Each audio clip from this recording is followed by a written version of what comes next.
Driving a car and buying a car, two completely different sets of skills, but they do have one thing in common. The more you know, the better decisions you'll make. There's a lot to navigate as a first-time vehicle owner, and driving your new car off the lot isn't the end of the process. In a lot of ways, it's only the beginning.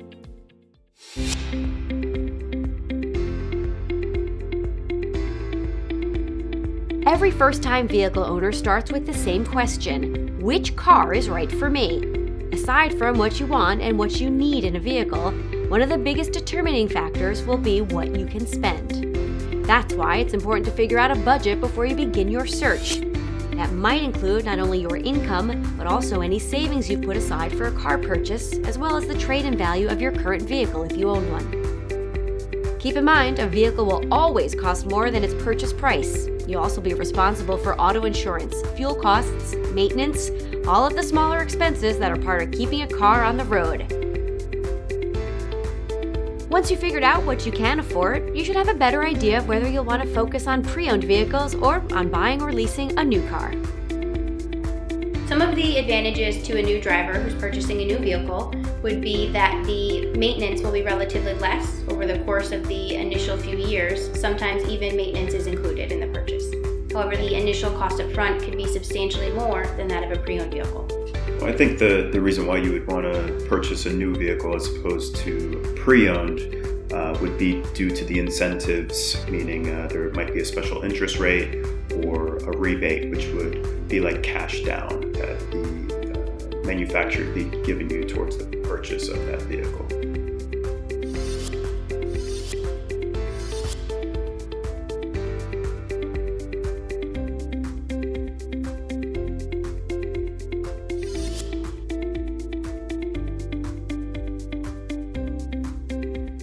If you're looking at a used vehicle that's a few years old, it may be better to consider that than a new car purchase because someone else has already taken that initial depreciation hit.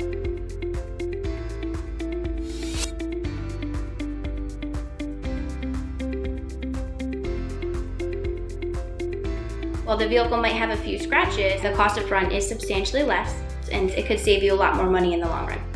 However, there could be some disadvantages in the cost of maintenance or repairs.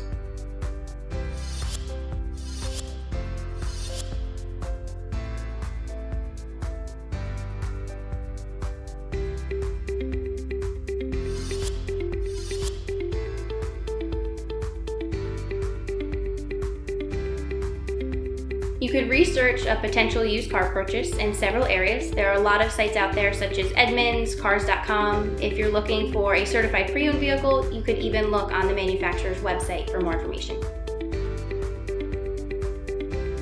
You can purchase a used car at several places. You could look at your local dealerships in the area, as well as other sites such as Cars.com, Craigslist, or Facebook Marketplace.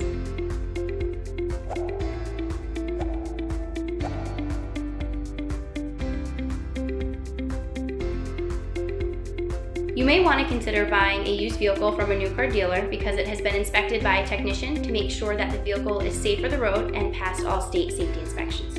And hopefully your cost of repairs up front will be a little bit less than that of one you might purchase privately. Unless you can pay for the vehicle up front, you'll need to take out an auto loan to finance your purchase. After your initial down payment, the rest of the vehicle's price will typically be paid in monthly installments with the interest on the loan added on. APR is the interest rate, and that's just based on, the age of the vehicle, really how the vehicle books out with the bank, how the bank views the deal.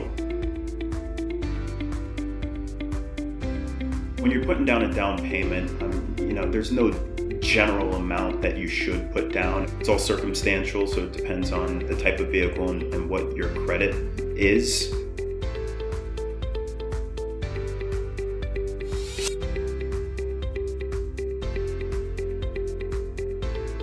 They don't have a credit history. Money down is always a plus, but maybe getting a cosigner, maybe getting mom or dad to help out. They can kind of ride their coattails and still be on the loan and establish credit.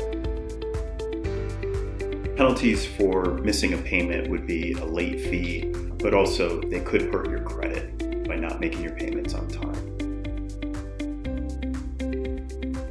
There will also be some fees that need to be taken care of at the time of purchase. Typically, the cost for registration of a vehicle, it does vary depending on whether you're purchasing it new or used, but a good range is anywhere from $100 to $200.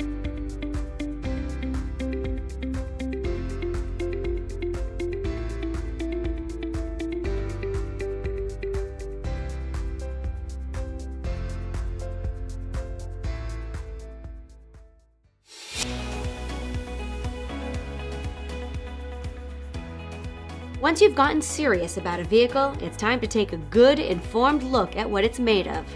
Some research on the vehicle's history, a thorough inspection and test drive, and maybe also an inspection by a professional mechanic can help you figure out if that car is really worth buying. There are some telltale signs that a used car would be in good condition. Obviously, if you do walk around the vehicle to detect that there's no major scratches, dents, you can tell it's been well maintained and where it's been parked and kept. You may also want to see the service records on the vehicle to see how it's been maintained throughout its ownership. Some red flags to look for when purchasing a used car relate a lot to the condition of it. You may want to look around at the vehicle, confirm if there's any rust on the outside or underneath as well. There could be some rust on the frame. You're going to want to check the condition of the tires, the brakes.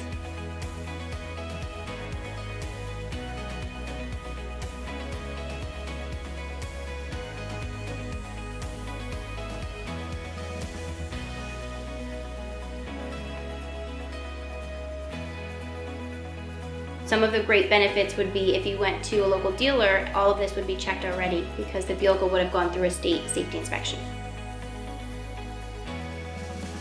When you're on the test drive in a potential vehicle purchase, you're going to want to take it up on the highway, get a good feel for how it accelerates, check out the brakes and how they respond, as well as getting a good feel for it on a nice windy back road to see how the handling is.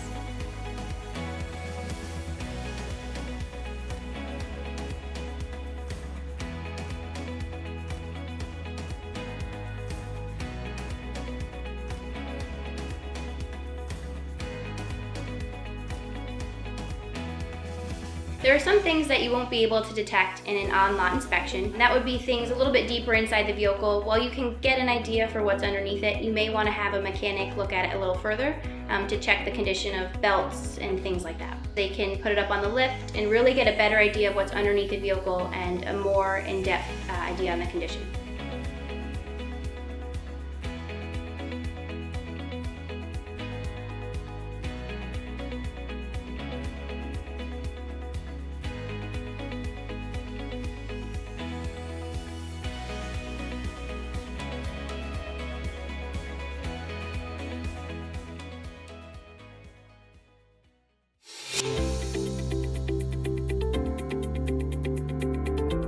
Finally, you'll need auto insurance.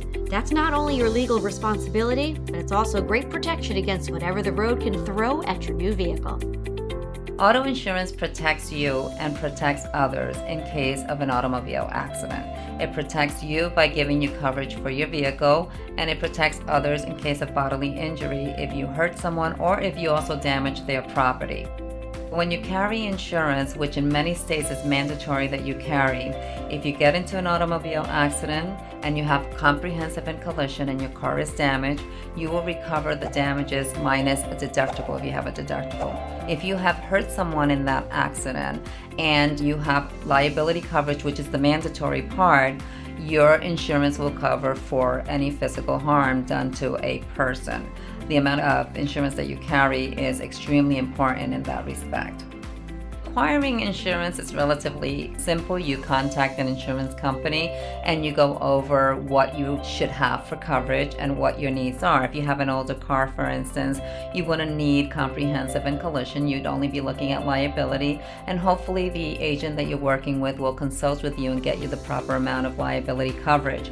If you have a newer vehicle, and especially if you have a lease or a loan, then it's mandatory from the company's perspective, the loan company or the leasing company, that you carry comp and collision.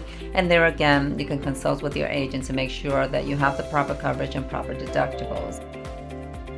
I would highly recommend inquiring with various companies because not all insurance companies are the same when it comes to insuring. Some favor teen drivers, some don't. Some favor older drivers, some don't. So you really have to see which insurance company would be the best fit for you.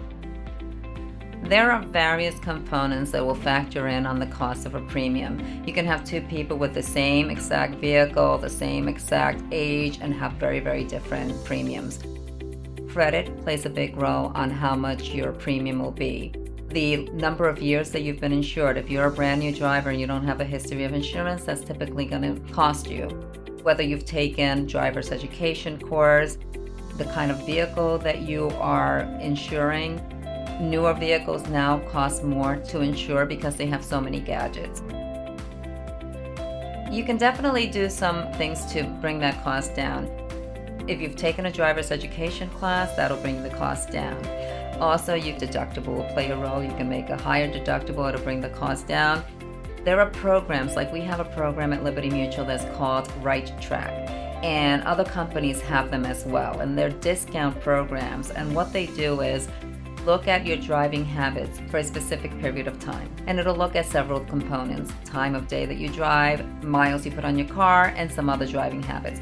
You get a discount simply for participation in the program, and then based on your driving habits, you can get a significant discount. So in this particular program, it's a 5% discount just for participation, up to a 30% discount based on driving habits.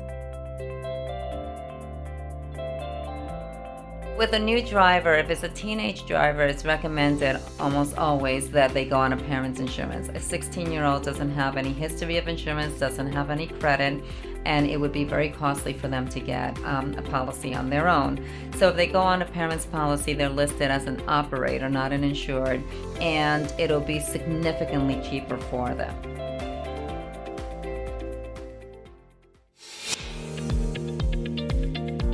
Wherever you are in the process of finding, financing, and insuring a vehicle, it pays to do your research, ask questions, and carefully consider all the options available to you. Buying your first car is one of the biggest decisions you'll face as a new driver, but as long as you're informed, prepared, and responsible, you can make it one of the best.